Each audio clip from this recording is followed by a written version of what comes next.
नमस्कार, आप देख रहे हैं जी न्यूज। आपके साथ हूं मैं रुबिका लियाकत। 2:30 बज चुके हैं और इस वक्त अगर अभी अभी आपने टेलीविजन सेट ऑन किया है जी न्यूज पर, अभी अभी अगर आप आए हैं तो बड़ी खबर यह है कि आज सुबह ये कहिए एल सुबह 3 बजे हादसा हो गया है। इंदौर पटना एक्सप्रेसवे में यह हादसा हुआ। पटरी से डिरेल हो गई ट्रेन और 14 डिब्बे क्षतिग्रस्त हो गए हैं। आंकड़ा लगातार मरने वालों का बढ़ता चला जा रहा है। 100 को छू चुका है मरने वालों का आंकड़ा और 150 से ज्यादा लोग जख्मी हैं। कानपुर से महज 70 किलोमीटर दूर है ये जगह जहां पर इंदौर पटना एक्सप्रेस के 14 डिब्बे कानपुर के पास पुखराया में डिरेल हुए हैं।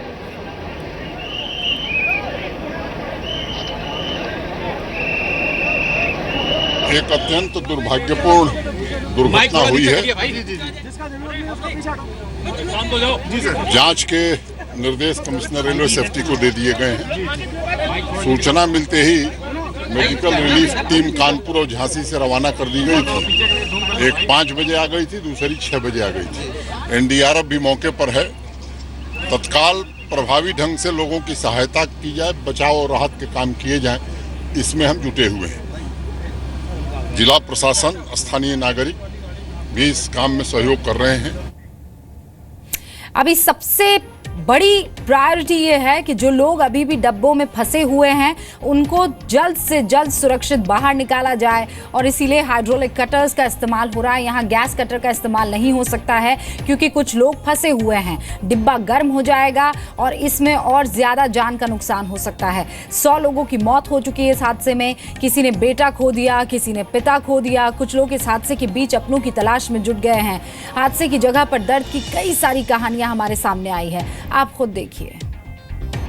पुखराया में जो ट्रेन दुर्घटनाग्रस्त हुई है पटना इंदौर एक्सप्रेस, उसमें जो लोग फंसे हुए हैं और जिन लोगों की डेथ हुई है उनके अपने लोग अब पुखराया रेलवे स्टेशन के पास आना शुरू हो गए हैं। अपनों की तलाश शुरू हो रही है। कई लोग अभी भी अपनों से दूर हैं जिनको नहीं पता चल पा रहा है कि उनके लोग कहां पर हैं। ऐसे ही उरई जालौन से आए हुए हैं रघुवीर सिंह। रघुवीर सिंह, आपकी कौन यहाँ किस कोच में फंसे हुए हैं, क्या जानकारी है? AC B3 में। अच्छा, हाँ, Shivveer Singh, income tax inspector Indore. अच्छा, इंदौर ही से आ रहे थे। इंदौर से आ रहे थे, कहाँ के लिए? कानपुर जा रहे थे। कानपुर शादी में जा रहे थे। कानपुर शादी में जा रहे थे। दोनों लोग हैं। दोनों लोग थे सर। दोनों लोग कौन? पति पत्नी दोनों, मतलब हमारे देवर और देवरानी दोनों। हाँ। तो उन लोगों ने बताया था आपको फोन करके कि कानपुर जा रहे हैं? हाँ, 2 दिन पहले बताया था कि हम कानपुर शादी में जा रहे हैं। नंबर 59 का है। हाँ, 59 और 61 है। 59 और 61 सीट नंबर थे। आप लोग सुबह कितने बजे आए यहाँ? 7 बजे। तो 7 बजे से आप लोग इंतजार में बैठे हैं यहाँ पर। B3 कोच में 59 और 61 नंबर सीट पर इनके भाई और जो उनकी पत्नी थी वो यात्रा कर रही थी इंदौर से कानपुर के लिए। एक शादी समारोह में हिस्सा लेने जा रहे थे। आप देख रहे हैं किस तरीके से लोग यहाँ पर रो रहे हैं, भावुक हैं, क्योंकि यहाँ की जो स्थिति है कुछ ऐसी ही है। अपने भाई की तलाश में यहाँ पर हैं। हम उम्मीद करते हैं कि बहुत जल्द इनके भाई का पता इनको चले।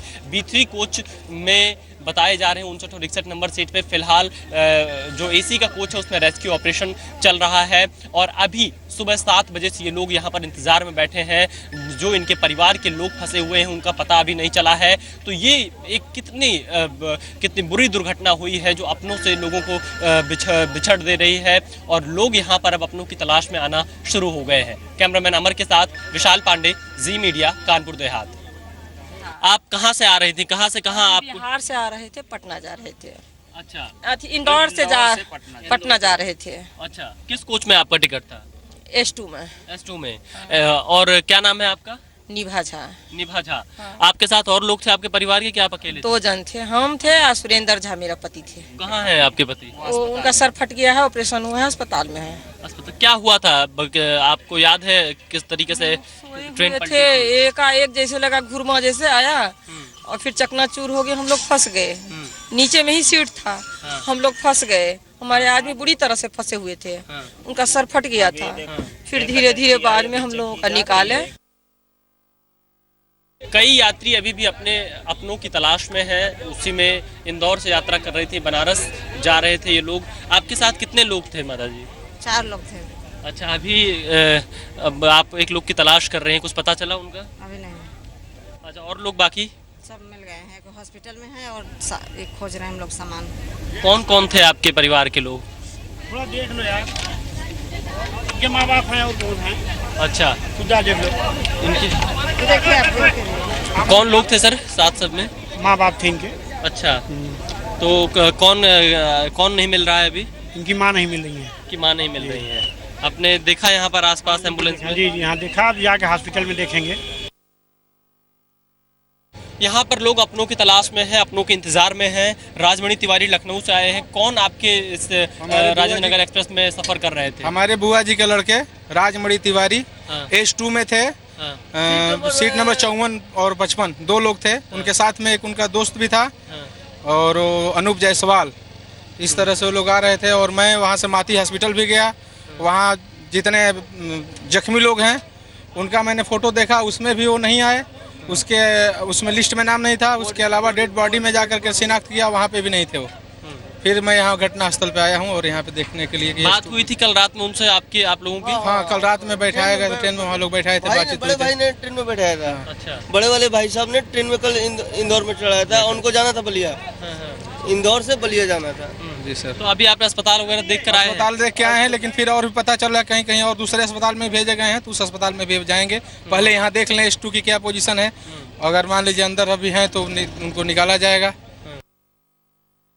यहाँ पर S2 कोच जो कि बुरी तरह से डैमेज हुआ पड़ा है, उसमें जो यात्री मौजूद थे वो लोग यहाँ पर मौजूद हैं। इनके साथ में और भी लोग थे। क्या नाम है आपका?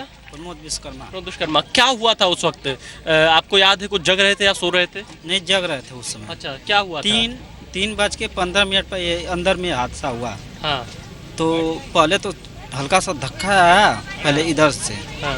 और उसके बाद बहुत जोर से उधर से फिर आया। मैं अच्छा। ऐसे जा रहा था तो मैं यहीं बगल में था। हाँ। सीट वाली पर। हाँ। और उन्होंने फिर उसके बाद फिर यूं पीछे से आया और चिपक गया। पूरा अंधेरा धूल हो गया, अंधेरा हो गया। हाँ। कौन कौन लोग थे आपके साथ में? हमारे भाई हैं, भाई की फैमिली हैं और भैया के मित्र हैं। हाँ। जी। तो सब लोग मिल गए? नहीं, एक लोग नहीं मिले हैं। एक लोग नहीं मिले हैं? जी। S2 में ही थे? जी, पूरे परिवार S2 में ही थे। अच्छा, कहाँ से कहाँ का सफर कर रहे थे आप लोग? सर, इंदौर से और वाराणसी के लिए। मेरी भाभी थी। हाँ, क्या नाम था उनका? कुसुमा देवी। और उनके साथ और कौन था? एक 4 साल का लड़का है सर। क्या नाम है उसका? उसका नाम अनीस है। हाँ, कब गए, कौन से कोच में बैठ के गए यहाँ, कैसे बैठाया आपने? सर वो S1 में बैठा दिया था। गाड़ी पूरी भरी हुई थी। काउंटर पर अभी कोई आधिकारिक जानकारी मुझे नहीं मिली है। हाँ। लेकिन उन्होंने कहा है कि S1 डैमेज हो चुका है। अब मैं भगवान के ऊपर प्रार्थना करता हूँ कि मैंने अच्छी नीयत से लोगों को बुलाया था, भगवान उनको सुरक्षित रखे किसी तरह से। लेकिन ट्रेन क्रैश में बस मेरे पापा ही नहीं मिल रहे, बाकी सब मिल चुके हैं। पापा नहीं मिल रहे? नहीं, पापा नहीं मिले मेरे अभी। तो आपने किसको बताया? मुझे नहीं पता कुछ भी। जैसे कांच का टुकड़ा टूटता है ना, मैं तो सोचा स्वप्न देख रहा हूँ, बट मेरे को जब पूरा टोटली अंधेरा, सब कुछ एकदम क्रैक हो गया ना, उसके बाद जो है देख रहा हूँ तो कोई कहाँ कोई पड़ा है, कोई कहीं पड़े, कुछ भी समझ में नहीं आ रहा। बोगी जो है नदी में जा रही, कहाँ जा रहा कुछ समझ नहीं आ रहा था। करीब 15 मिनट तक ऐसा हुआ। 15 मिनट के बाद हम देखे पूरा बोगी पलटी मार गई है। S1 में मैं था बैठा हुआ, तो हमारे ऊपर सीट आ गई थी। पूरी सीट के नीचे से किसी तरह से मैं निकला। उसके बाद मैं बेटी को ढूंढने लगा। बेटी के ऊपर एक लाश पड़ी हुई थी और उसका हाथ नीचे दबा हुआ था। लोग आ रहे थे, देख के जा रहे थे। कोई बोलता जग लाऊंगा, कोई बोलता क्रेन लाऊंगा, निकालूंगा। नहीं निकाली, सब लोग चले गए।